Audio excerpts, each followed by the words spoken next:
Hi, I'm Tim. Welcome to Watchbox, and thanks for logging on. If you love this watch, email me, tmosso@thewatchbox.com. It's in the description below, your purchase and pricing email question line for buying this or any watch you see on any Watchbox platform. Reach out to me directly, email tmosso@thewatchbox.com for pricing. Today, we're discussing the second generation Lange Sohne 1815 flyback chronograph. This model, 39.5 millimeters in rose gold, was launched in 2018. The timepiece is thin, mechanically almost identical to the dotograph, minus the date and the power reserve. It is a far finer watch in profile at only 11.1 millimeters thick and 48.2 millimeters from lug to lug with a 20 millimeter spacing between the lugs.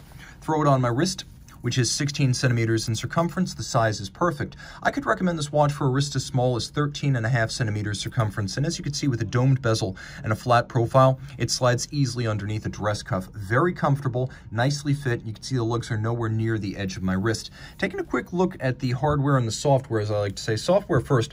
The strap itself is actually somewhere between reddish brown and burgundy. It's dark semi-gloss. It is somewhat bolstered to give it a little bit of volume. Then it has a broad folded edge and a monotone stitch. You can see on the bottom it's calfskin, and it is a Lange Sohne factory strap in outstanding condition. The buckle, as with all Lange pin buckles, is a smart piece. Yes, it's handsome. Yes, it's rather large, giving you more metal than you'd expect on a standard pin buckle, but the brilliance of it comes with two features. First, there is this elevated bridge over the prongs, so the strap sits inside the buckle rather than stacking up high on your wrist. It sits inside like a little garage. Then there is this retaining bar built in, and that's for those of you who, like me, will use the smallest hole or maybe even punch a smaller one. You know, it can be difficult when you strap a strap down tightly to extricate it, so that little bar is there to prevent the watch from getting pinned on the pin, making it easier to remove on a small wrist. The case band is satin, but there are polished highlights, and the lugs, which are full polish, are stepped out. This is a characteristic Lange case design that you see on almost every Lange ever made, but it's handsome and distinctive. You know which brand you're looking at.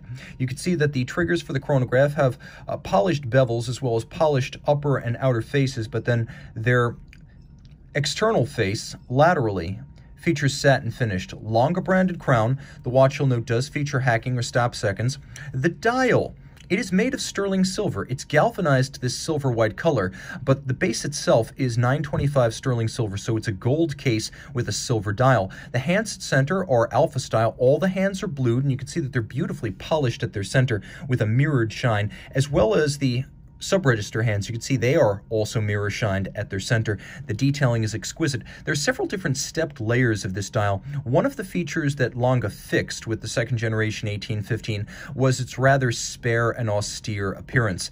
The original one featured a scale outboard, and in 2010, when the 1815 came back after a 2-year hiatus, it did not feature an outer scale. Here we have a pulsation scale, which means you start the chronograph where you use the flyback feature, which this one has, reset and restart with a push of the trigger, no need to stop, and you simply hold the wrist and count the pulse of your patient until you reach 30 pulsations. At that point, you stop and you look at the number adjacent to the hand. That is a beat per minute rate of 170. So that's a pretty serious medical condition or an athlete. But that is how the pulsation scale works. Now you can see that it is black on silver print. Everything is transferred. Turn it all over.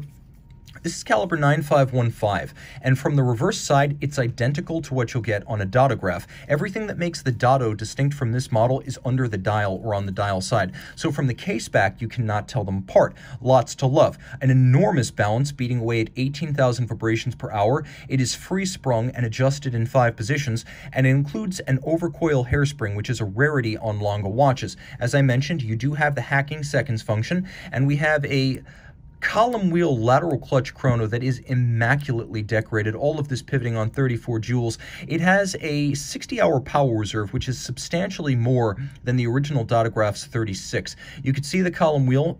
It is black polished on its top, and you can see the lateral clutch. Take note, the lateral clutch is fully jeweled, no bushings there. There are both black polished screws and fired blue screws on this caseback, stripes across the bridges, engine turning on the base plate, broad mirrored anglage, not just on the edge of the bridges, which are made of Mosso or German silver, but also on the difficult-to-finish edges of the steel components of the chronograph. The steel components are also satinated across their top, and if you look carefully, you can see that some of the pivots, both of the drivetrain and the chronograph mechanism, they're actually held in gold chaton fixed in place by screws, a nod to the pocket watch era when it was difficult to directly press a jewel into a bridge or a plate, so a precision chaton would be made, and that would then be set into the bridge or the plate. You can also see that the balance cock has been freehand engraved under the black polished swan's neck regulator.